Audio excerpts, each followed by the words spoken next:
नमस्कार, मैं हूं आपके साथ आशा सरमाल। आप देख रहे हैं रिपोर्टर, और रिपोर्टर में आज हम बात करेंगे सबसे पहले पीपल डेमोक्रेटिक पार्टी को लेकर, क्योंकि पीपल डेमोक्रेटिक पार्टी जिस तरह से अपनी कवायद बनाती हुई नजर आ रही है, यानी कि पीडीपी अपनी जो एक पैठ यहां पर खो चुकी थी, लेकिन फिर से अपने जनाधार को बढ़ाने की कोशिश की जा रही है।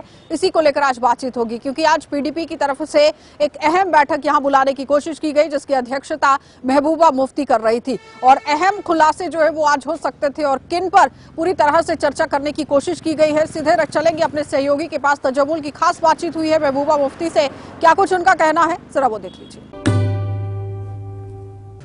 महबूबा मुफ्ती के साथ बातचीत करते हैं। महबूबा जी, जब आप होकर सर इनकाउंटर की बात करें, उससे पहले आपने तकरीर में तफसील के साथ बताया कि जब जम्मू कश्मीर में हमने इक़्तिदार संभाला, बीजेपी के साथ मिलने का मतलब था कि इन चीज़ों को रोकना, और जितना हो सका हुकूमत में हमने रोकने की कोशिश की।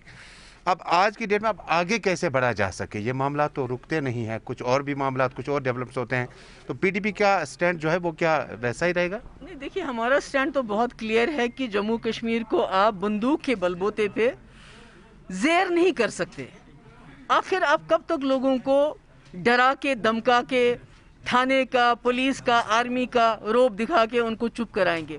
आखिरकार ये लावा फूट पड़ेगा, और जब ये लावा फूट पड़ेगा तो मुझे लगता है कि ये पूरे मुल्क के लिए खतरा बन जाएगा।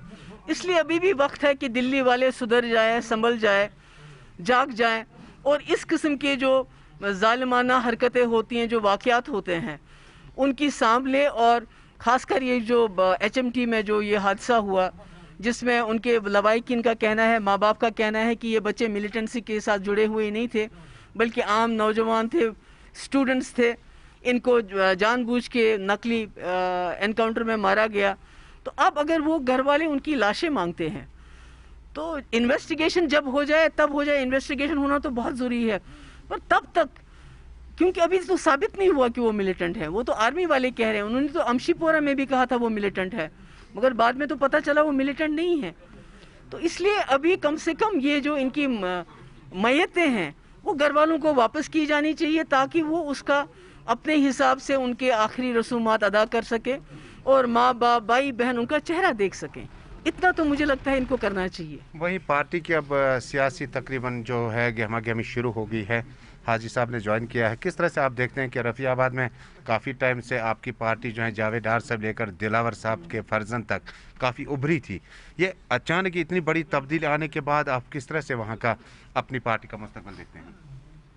नहीं, देखिए ना, हमारी जो सबसे बड़ी खुशकिस्मती ये है कि हमारे जो लीडर तो चले गए, मगर जो हमारा वर्कर है वो अपनी जगह खड़ा रहा। वो मुफ्ती साहब के एजेंडे के साथ खड़ा रहा, वो हमारे मुफ्ती साहब के विजन के साथ खड़ा रहा।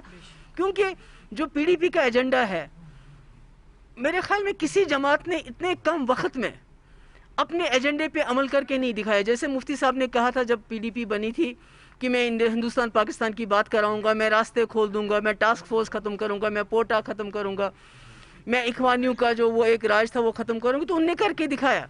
इसी तरह 2014 में बीजेपी के साथ हाथ मिलाने का भी यही मकसद था कि जो वाजपेयी के वक्त में हमने एक पॉलिटिकल प्रोसेस चलाया उसको आगे चलाना है। पर बदकिस्मती से शायद मोदी जी वाजपेयी ना बन पाए। मुफ्ती साहब तो वही मुफ्ती साहब थे, पर मोदी जी वाजपेयी ना बन पाए। और जो हमारा जो मिला जुला एजेंडा अलायंस था, जिसमें यह था कि 370 को छेड़ना नहीं है, एस्पा को ख़त्म करना है, पावर प्रोजेक्ट वापस करने हैं, डायलॉग करना है, ये सब बातें उस वक्त आधे रास्ते में ही रह गई जब मुफ्ती साहब इस दुनिया से चले गए। एक आखिरी सवाल होगा कि क्या कुछ लीडर जो पार्टी छोड़ के आ रहे थे अब वापसी के लिए भी रास्ते तलाश कर रहे हैं? कुछ इस तरह की खबरें हैं? देखिए, खबरें तो बहुत हैं, मगर मैं समझती हूँ कि अब हमें नए खून की, नई नस्ल की ज़रूरत है। शुक्रिया। पीडीपी सदर महबूबा मुफ्ती के मुताबिक लीडर का इस्तकबाल है, और मुफ्ती मोहम्मद सईद की जो पॉलिसी जम्मू कश्मीर के तय थी और अटल बिहारी वाजपेयी जी से लेकर प्राइम मिनिस्टर मोदी तक, उसमें बहुत ज़्यादा अंतर रहा। यही वजह है कि हुकूमत में रहकर उन्होंने जो गैर मामूली फ़ैसले लिए वो आवाम के हित में थे। लेकिन अमशीपोरा तर्ज पर जिस वक्त होकर सर का इनकाउंटर इस वक्त ख़बरों में है, पीडीपी और जम्मू कश्मीर की कौम जो है वो चाहती है कि मामले का तहकीकात होगा और इंसाफ उन फैमिलीज़ को मिलेगा जो इस वक्त ठिठुरती सर्दी और बर्फबारी में श्रीनगर का प्रेस कॉलोनी का रुख करने पर मजबूर हो गए थे। इमरान तारिक के साथ तजम्मुल इस्लाम, गुलिस्तान न्यूज़ नेटवर्क, श्रीनगर, कश्मीर। चलिए अब आपको लिए चलेंगे शहर श्रीनगर, और शहर श्रीनगर से दिखा देते हैं कि बर्फबारी का सिलसिला किस तरह से वहां पर बदस्तूर जारी है और लोगों को क्या क्या परेशानियां झेलनी पड़ रही हैं। इरफान की इस रिपोर्ट में देखिए कि क्या कुछ सूरत हाल इस वक्त वहां पर है। अभी आप एयरपोर्ट पर है तो आप जा रहे थे, क्या बताया अभी फ्लाइट को लेकर, क्या बताया? जी, कल से सारी फ्लाइटें कैंसिल हो रही है, आज भी पता नहीं क्या हो जाएगा। मौसम भी ऊपर से खराब है, अभी पीछे से कोई पता नहीं है किस फ्लाइटें जाएंगी भी या नहीं जाएंगी। तो अभी आप यहाँ एयरपोर्ट आए हैं तो इस वक्त टिकट्स का हाल कैसा है? टिकट्स का दाम बहुत बढ़ रहा है इस टाइम, इस वजह से पता नहीं आगे क्या हाल होगा टिकट्स का। अभी 2 दिन और मौसम खराब है, अभी पता नहीं और कितना मौसम खराब हो जाएगा। तो कल भी आप आए थे तो कल क्या हुआ दिन भर? कल आप ऐसे ही वापस चले गए? हाँ, कल भी हम ऐसे ही वापस चले गए थे क्योंकि मौसम बहुत खराब था, इस वजह से कोई फ्लाइट नहीं टेक ऑफ हुई। तो आपको लगता है कि सर मौसम जब खराब होता है तो प्राइसेस जो है टिकट्स के एकदम से दाम बढ़ जाते हैं, अचानक से हाइक हो जाता है प्राइस? हाँ, अचानक से हाइक हो जाता है, अचानक से हाइक हो जाता है प्राइस। तो इसके लिए आप क्या अपील करना चाहेंगे? गवर्नमेंट से मैं अपील करता हूँ इसके, और देखिए कि ये क्या हो रहा है, इसमें क्यों हाइक हो रही है टिकट्स। तो गरीबों को लग रहा है आपको? गरीबों को इससे इफेक्ट पड़ता है बहुत ज्यादा। जेड की जी, तो अभी पता चलेगा अंदर क्या है। हमें कल आए थे आप यहाँ पे? नहीं, आज ही हमारी तो फ्लाइट अभी टिकट की दाम कितने ज्यादा है? बहुत ज्यादा है। तो कोई फोन नंबर वगैरह रखा है इन्होंने? हाँ, रखा है हमारे लिए, जो हमसे जो हमारा। तो क्या बताया सर, अभी क्या सिचुएशन? हमारा तो बोर्डिंग भी हुआ है, पता नहीं वो तो उन्होंने बोर्डिंग करके अभी फ्लाइट की कोई क्लियरेंस है या फ्लाइट के बारे में कुछ अपडेट है? हाँ, नहीं है, अपडेट नहीं है अभी। वादी कश्मीर में मौसम ने ली अंगड़ाई और मौसम के साथ साथ एयरपोर्ट का हाल भी बेहाल है, क्योंकि लगातार 2 दिन से बर्फबारी और बर्फबारी को लेकर जी हां इस वक्त एयरपोर्ट में कुछ ऐसे ही मनाजिर दिखाई दे रहे हैं जिससे पता चल रहा है कि शायद आज भी फ्लाइट्स कैंसिल हो जाएंगी। सुबह से हमें यही अपडेट मिल रहा था कि पैसेंजर्स को बुलाया जा रहा है और पैसेंजर्स को ऑन बोर्ड भी करेंगे, मगर बीच में हमने देखा कि बर्फबारी रुक गई थी, मगर अब बर्फबारी का सिलसिला फिर से जुड़ना शुरू हो गया है, जिसकी वजह से अभी ये हमें इत्तला मिल रही है कि इस वक्त एयरपोर्ट पे काफी सारे जहाजों को कैंसिल किया गया है, क्योंकि रनवे पर दूर दूर तक विजिबिलिटी नहीं है और रनवे को भी अभी पूरी तरह से साफ नहीं किया गया है। दूसरी जानिब खबरें ये भी है कि लगातार टिकटों के दाम काफी ज्यादा सर चढ़ के बोल रहे हैं, जिससे आम जीवन परेशान हो चुका है। विद वीडियो जर्नलिस्ट समीर वानी के साथ सईद इरफान फाजिल, गुलिस्तान न्यूज, एयरपोर्ट कश्मीर। चलिए अब आपको कश्मीर लिए चलेंगे, और कश्मीर के लोगों को बिजली की समस्या से दो चार होना पड़ रहा है, क्योंकि एक तरफ बर्फबारी चल रही है और दूसरी तरफ रास्ते भी बंद हैं, और तीसरी तरफ आप देखिए कि बिजली की अघोषित कटौती की वजह से किस तरह से परेशानी के दौर से लोग गुजरते हुए नजर आ रहे हैं। रूफ के पास चलते हैं, क्या कुछ पूरी अपडेट दे रहे हैं वो देख लीजिए।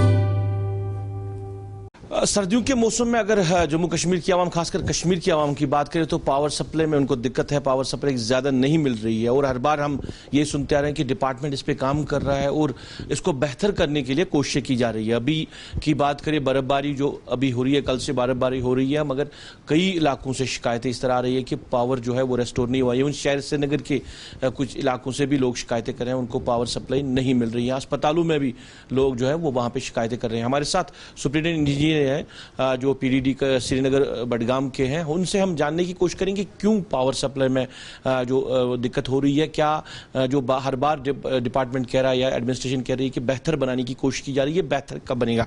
सर, बात करने के लिए शुक्रिया। Thank you. मुश्किलात है लोगों को, अगर हम बात करें, क्योंकि मीटर्ड एरिया की बात करें जहां पे आपने शेड्यूल अपना भी दिया है, उस शेड्यूल के तहत भी लोगों को बिजली नहीं मिल रही, मीटर्ड एरिया या नॉन मीटर्ड एरिया में। मैं अर्ज करना चाहूँगा कि ये जो सरमा है और खासकर बर्फबारी है, we can not avoid it. ये तो हर साल होती है, किसी साल कम होती है, किसी साल ज़्यादा होती है, and we have to face it. जहाँ तक बिजली का सवाल है, तो बिजली के बारे में मैं ये अर्ज करना चाहूँगा कि इस साल अगर आपने भी मार्क किया हो, बिजली बहुत ठीक रही कंपेरेटिवली, लेकिन जो सर्दियों में लोड बढ़ता है उससे हमारा जो प्लान होता है, मतलब अवेलेबिलिटी और ये डिमांड, ये मतलब मीटअप नहीं होती है आपस में, तो उसके लिए हमें वो जो है कटेलमेंट प्रोग्राम शाया करना पड़ता है। अगर आपने देखा जो पिछला कटेलमेंट प्रोग्राम हमारा था, तो उसमें हमने लिखा था कि it will be reviewed in after 3rd week of December, लेकिन चूंकि ये बर्फबारी हो रही थी इसलिए हम थोड़ा सा बीच बीच में वो कट लगता है ग्रिड से जो कट लगता है, तो उससे उसको हम अवॉइड करने के लिए अभी मुझे लगता है 1-2 दिन में हम रिव्यू करेंगे। तो उसमें हो सकता है हमें कटेलमेंट, हम देखेंगे कि हमारे पास डिमांड क्या है, अवेलेबिलिटी क्या है, उस हिसाब से। जो पहला शेड्यूल आपने डिपार्टमेंट ने दिया था उसमें भी लोगों ने एतराज़ात खड़े की कि अगर शेड्यूल डिपार्टमेंट ने दिया उस शेड्यूल के तहत भी लोगों को बिजली नहीं मिल रही। मैं अर्ज करना चाहूंगा, देखिए वो शेड्यूल होता है एज पर अवेलेबिलिटी एडजस्ट। किसी वक्त ये होता है, किसी वक्त फॉल्ट आता है फीडर में, मतलब 10 मिनट 20 मिनट 15 मिनट फॉल्ट आता है, तो उसको क्लियर करने में टाइम थोड़ा लगता है। इसलिए लोगों को लगता है कि भाई अभी आया और अभी गया। किसी वक्त वैसा भी, और किसी वक्त सिस्टम कॉन्स्ट ऐसा होता है कि सिस्टम में कहीं मतलब बड़ी लाइन जो है, चूंकि ये मुख्तलिफ लाइनें आती है, 220 होती है, 400 होती है, 33 होती है, किसी भी लाइन पर कहीं फॉल्ट आ गया तो पावर इंटरप्शन होती है।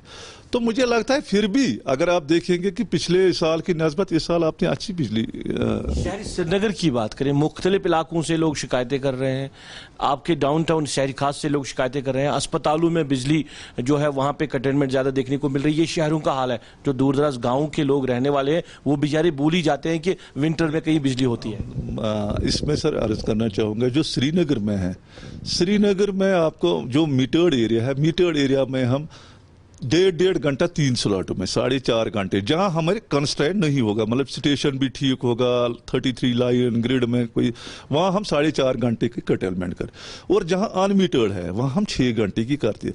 अब किसी किसी स्टेशन में मैं आपको मिसाल के तौर पर बताऊंगा, हमारे यहाँ छानपोरा में स्टेशन है, वो ओवरलोड है बहुत। चलिए तो अब रुक कर लेते हैं बारामूला का, और बारामूला से भी इरशाद भट्ट हमारे साथ जुड़ रहे हैं। इरशाद की रिपोर्ट में देखिए कि मौसम खराब होने की वजह से किस तरह से लोग बारामूला के अंदर भी परेशानी के दौर से गुजर रहे हैं, देख लीजिए। अगर हम शुमाली कश्मीर के ज़िले बारामूला की बात करें, इस वक्त जो है लगातार बारिशों के साथ साथ बर्फबारी का सिलसिला जारी है। ताहम अगर हम पहाड़ी इलाकों की बात करें, पहाड़ी इलाकों में तकरीबन 1 फीट से ज़्यादा जो है बर्फबारी रिकॉर्ड की गई। मैदानी इलाकों में तकरीबन 2 से 3 इंच जो है बर्फबारी रिकॉर्ड की गई। इस वक्त जो है शुमाली कश्मीर के कई इलाकों में, जहाँ पे अगर हम सोपोर की बात करें या रफियाबाद या टंगमरग की बात करें, या हम गुलमर्ग की बात करें, या ऊडी या बोनियार की बात करें, चाहे बारामूला मैन की बात करें, इस वक्त जो है अच्छी खासी बर्फबारी हो रही है। ताहम लोगों के तरफ से यही शिकायत है, जो पहाड़ी इलाके के लोग हैं वो यही शिकायत करते हैं कि जहाँ जहाँ पे भी ज़िले इंतज़ामिया ये कहती हैं कि हमने जो है वहाँ पे राशन जो है मुहैया रखा है या मिट्टी का तेल मुहैया रखा है, वैसा देखने को नहीं मिल रहा है। क्योंकि लोगों की अक्सर व बेशतर यही शिकायत रहती हैं कि हमें काफ़ी सारे मुश्किलातों का सामना करना पड़ रहा है। हेल्थ के हवाले से बात करें, क्योंकि कल हमने एक स्टोरी की थी तरकांजन बोनियार में, वहाँ पर जो है हेल्थ की काफ़ी कमी थी, और हेल्थ जो पीएससी सेंटर है वहाँ पे जो वो बंद रखा गया था। हालांकि वहाँ पे डॉक्टर्स तैनात नहीं थे। लोगों के जो मुश्किलात हैं वो बढ़ते हुए दिखाई दे रहे हैं। लोगों का यही कहना है कि हम ज़िला इंतज़ामिया के साथ साथ गवर्नर इंतज़ामिया से अपील करते हैं कि वो उस पर जो है फोकस करें, ताकि इन लोगों के जो मुश्किलात हैं वो दूर हो सकें। अगर हम रोड के हवाले से बात करें, क्योंकि रोड जो है बिल्कुल बंद पड़ा हुआ है पहाड़ी इलाकों में, वहाँ पे लोगों के जो मुश्किलात हैं वो काफ़ी बढ़ चुके हैं।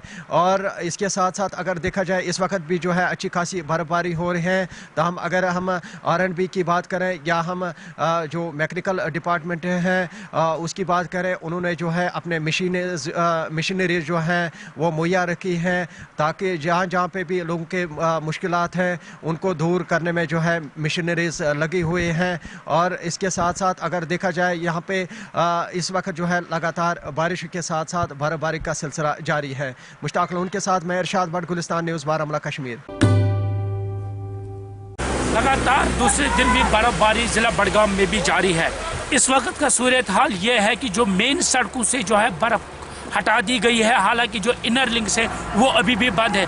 जिला बडगाम की अगर हम बात करते हैं, ज़्यादातर एरिया जो है वो रूरल एरिया है, वहाँ पर जो है मैकेनिकल डिपार्टमेंट की तरफ से जो बर्फ़ हटाने का काम सुबह से ही जारी है, मगर अभी भी हमें फ़ोन आ रहे हैं कि यहाँ इस इलाके में अभी से ही जो बर्फ़ हटाई नहीं गई है, लोगों को काफ़ी ज़्यादा मुश्किलात है। वही अगर हम पानी की बात करें तो पानी पहले से ही लोग नाला थे, तो अब जब बर्फबारी हुए तो अब लोग ज़्यादा परेशान हैं, क्योंकि जल जीवन मिशन की जो पोल है वो खुल चुके हैं। क्योंकि 2021 तक जो है ज़िला बडगाम में घर घर नल देने का जो वादा किया गया है वो पूरा इस साल होने को है, मगर अभी लोग फिलहाल परेशान हैं, पीने के पानी के लिए तरस रहे हैं। वही अगर बिजली की बात करें तो सुबह से बिजली गुल है, रात को भी जो बिजली के कई हमारे पास फ़ोन आ रहे हैं कि बिजली नहीं है, मगर जब हमने मुतलका अफसर से बात करने की, उसका ये कहना है कि पूरा स्टॉप लगा हुआ है क्योंकि कई जगहों पे पोल्स गिरे हैं। यानी कहीं ना कहीं हम ये कह सकते हैं जिला एडमिनिस्ट्रेशन कोशिश कर रही है, मगर फिलहाल हम ये कह सकते हैं जिला एडमिनिस्ट्रेशन फेल है, क्योंकि पावर सप्लाई की बात करें, पानी की बात करें, वो लोग नालाही दिख रहे हैं। गुलिस्तान न्यूज़ के लिए बडगाम से कैमरामैन ज़हूर के साथ डार।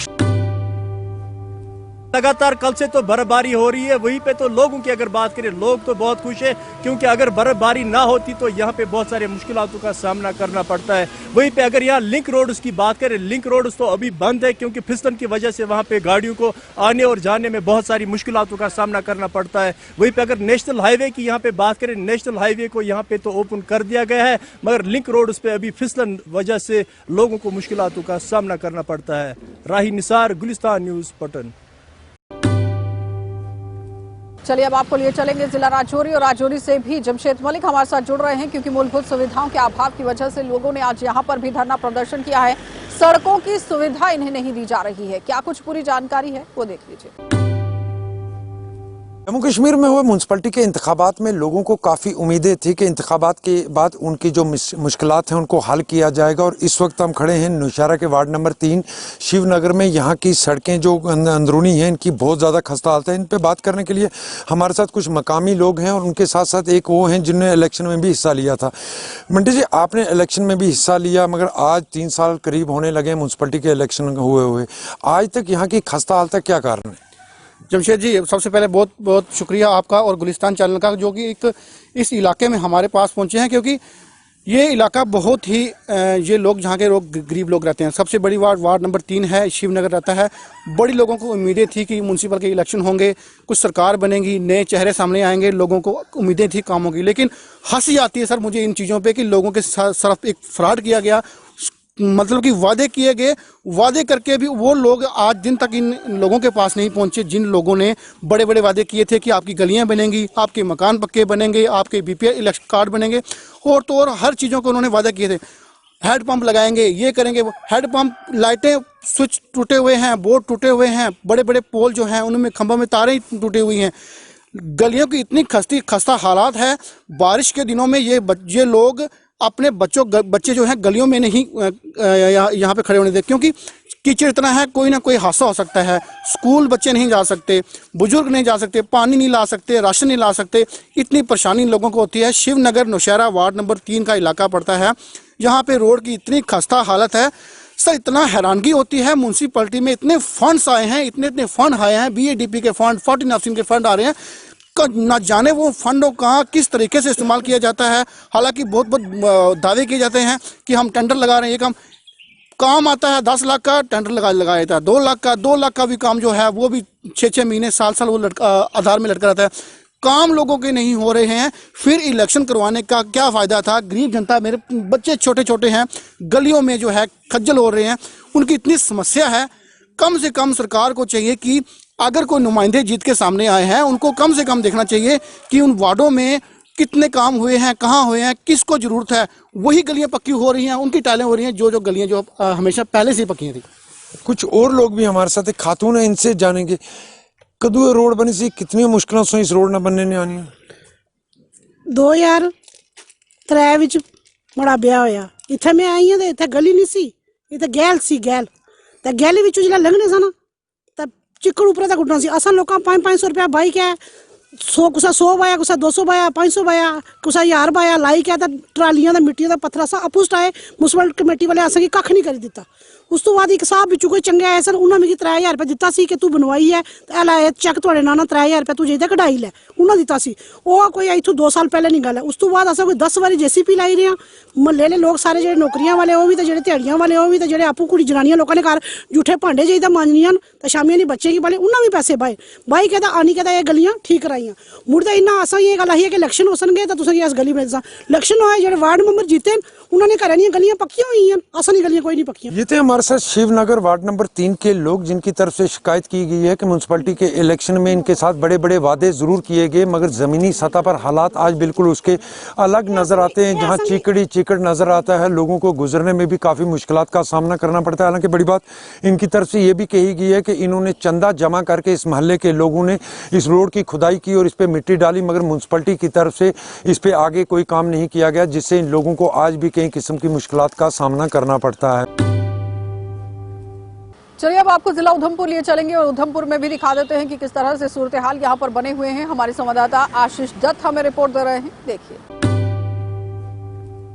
सर्दियों के मौसम में अगर जम्मू कश्मीर की आवाम, खासकर कश्मीर की आवाम की बात करें तो पावर सप्लाई में उनको दिक्कत है, पावर सप्लाई ज़्यादा नहीं मिल रही है और हर बार हम ये सुनते आ रहे हैं कि डिपार्टमेंट इस पे काम कर रहा है और इसको बेहतर करने के लिए कोशिशें की जा रही है। अभी की बात करें बर्फबारी जो अभी हो रही है, कल से बर्फबारी हो रही है, मगर कई इलाकों से शिकायतें इस तरह आ रही है कि पावर जो है वो रेस्टोर नहीं हुआ है। शहर श्रीनगर के कुछ इलाकों से भी लोग शिकायतें कर रहे हैं, उनको पावर सप्लाई नहीं मिल रही है। अस्पतालों में भी लोग जो है वो वहाँ पर शिकायतें कर रहे हैं। हमारे साथ सुप्रिंटेंडेंट इंजीनियर है जो पीडीडी का श्रीनगर बडगाम के हैं, उनसे हम जानने की कोशिश करेंगे क्यों पावर सप्लाई में जो दिक्कत हो रही है, क्या जो हर बार डिपार्टमेंट कह रहा है या एडमिनिस्ट्रेशन कह रही है कि बेहतर बनाने की कोशिश की जा रही है, बेहतर कब बनेगा?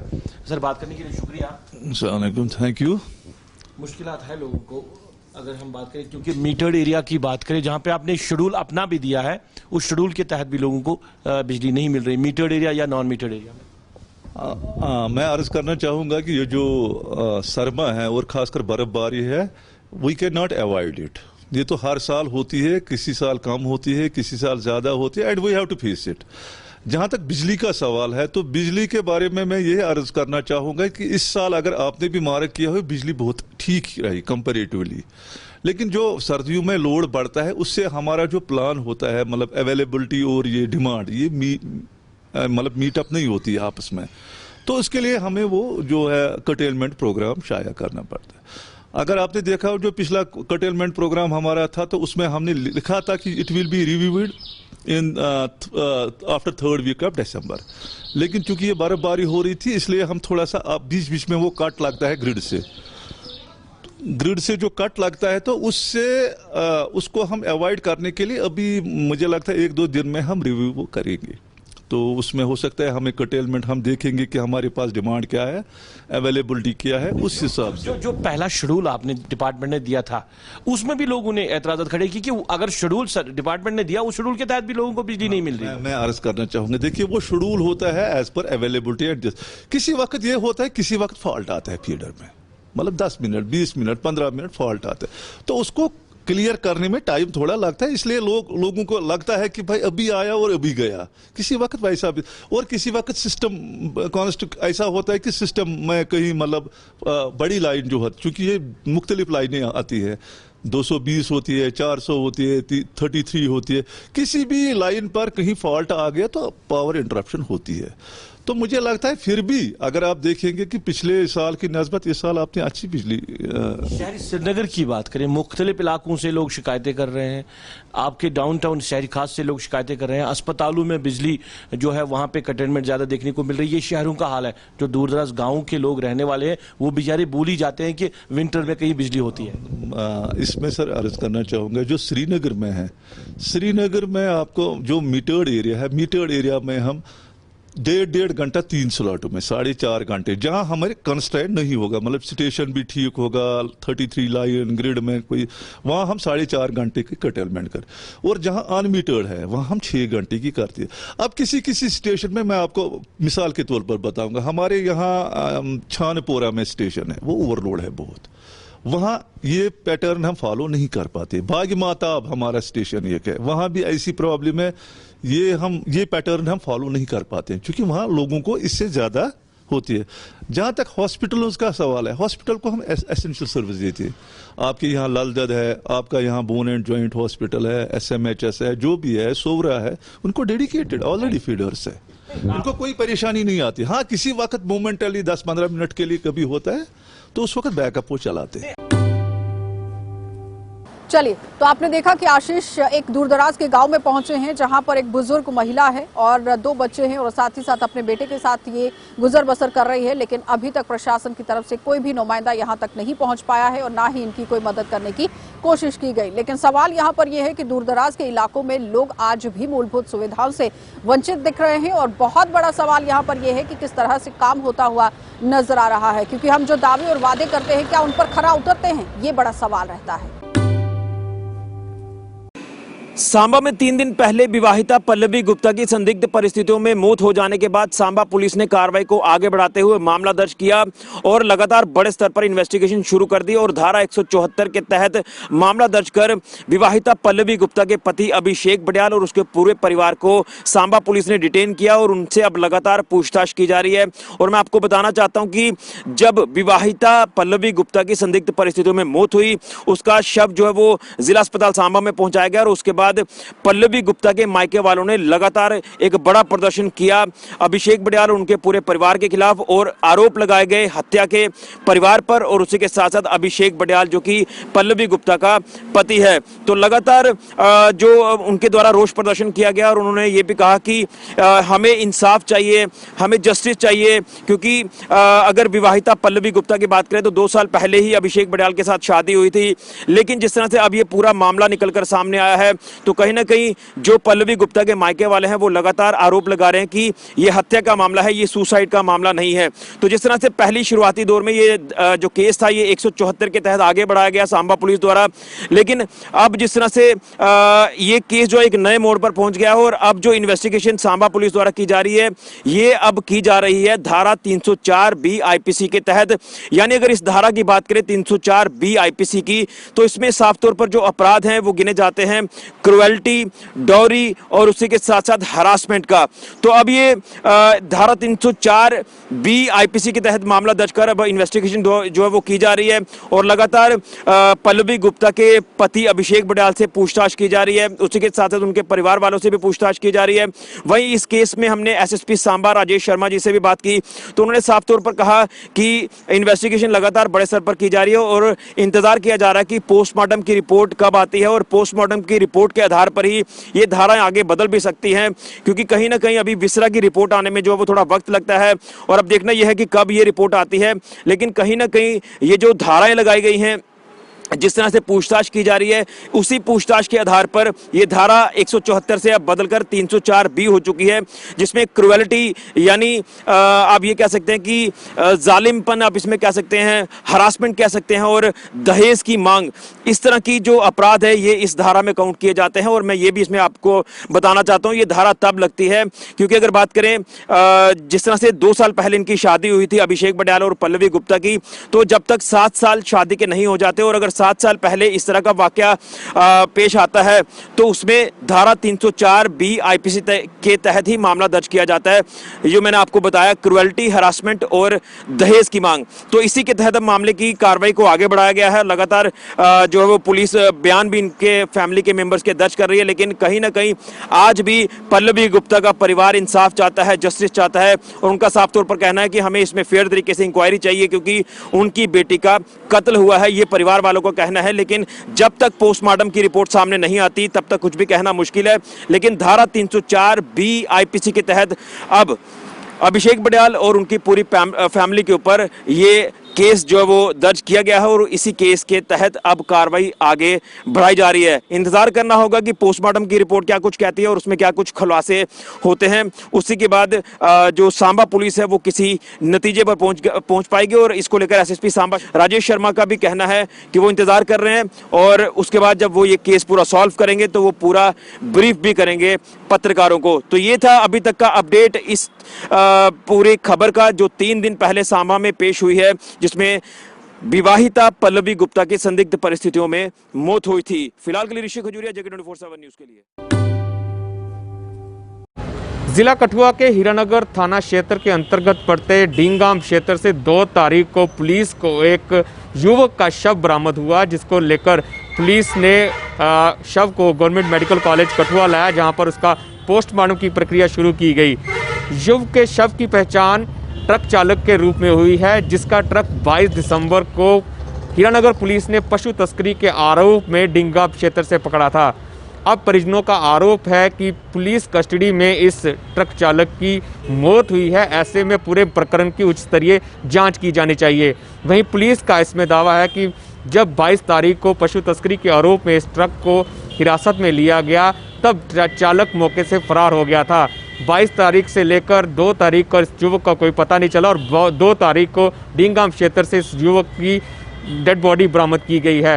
वहीं परिजनों ने कल गवर्नमेंट मेडिकल कॉलेज कठुआ में रोष प्रदर्शन करते हुए पूरे मामले की उच्च स्तरीय जांच की मांग की थी। वहीं आज जिला पुलिस प्रमुख से भेंट कर उन्होंने कहा है कि इस मामले की जांच की जानी चाहिए। आखिर कैसे जब 22 दिसंबर को इस गाड़ी को पकड़ा गया था तो ट्रक चालक कहां गया और 22 दिसंबर से लेकर 2 तारीख तक वो कहां रहा और 2 तारीख को उसकी जो संदिग्ध परिस्थितियों में उसकी जो डेड बॉडी मिली है, इस पूरे प्रकरण की एक जाँच की जानी चाहिए।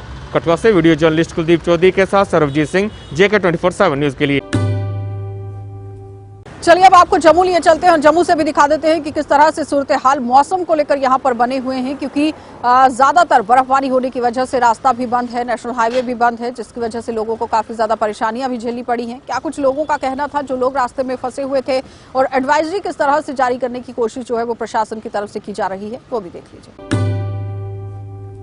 आज हम इस वीडियो के माध्यम से ये जानेंगे कि क्या मौसम विभाग की जानकारी आम लोगों तक पहुंचती है या नहीं। सबसे पहले ये वीडियो देखिए। आप कहां से हैं? हम 5 ग्राम से।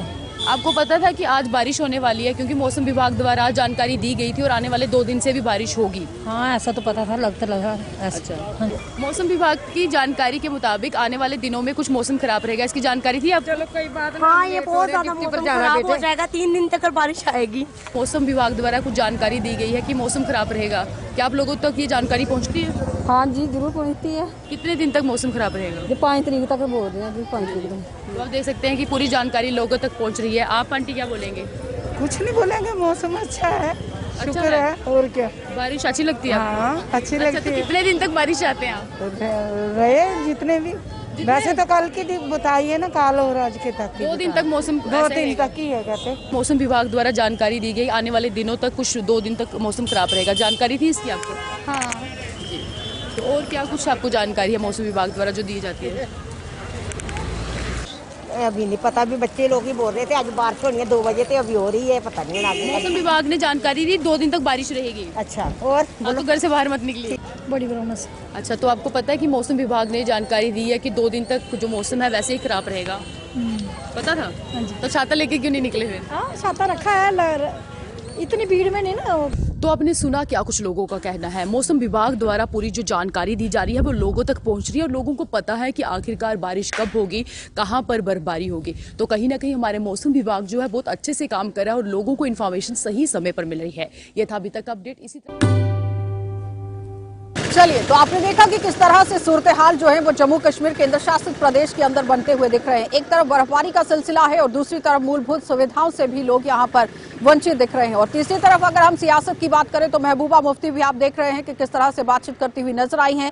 लेकिन थोड़ा सा पहले अगर हम आपको घुमा दें यहाँ पर कि किस तरह से प्रेस कॉन्फ्रेंस की गई थी महबूबा मुफ्ती की तरफ से, तो उन्होंने केंद्र पर सीधे तौर पर निशाना जो है वो साधा था कि आखिर केंद्र सरकार यहाँ पर PDP को बिल्कुल खत्म करने की कोशिश कर रही है। लेकिन आज जो अहम बैठक हुई है उसके बाद भी किस तरह से खुलासे करने की कोशिश की गई। अब देखना ये होगा कि जम्मू कश्मीर केंद्र शासित प्रदेश के अंदर सियासत किस तरह से गरमाती है और आने वाले समय में पिक्चर क्या होगी, ये देखने वाली बात होगी। लेकिन प्रशासन को ध्यान देने की जरूरत है। जो लोग मूलभूत सुविधाओं से आज भी वंचित दिख रहे हैं, उन तक इन योजनाओं को, परियोजनाओं को कैसे पहुंचाना है, प्रशासन को इस पर गौर करने की जरूरत है, इस पर ध्यान देने की जरूरत है। आप देखते रहिए कार्यक्रम।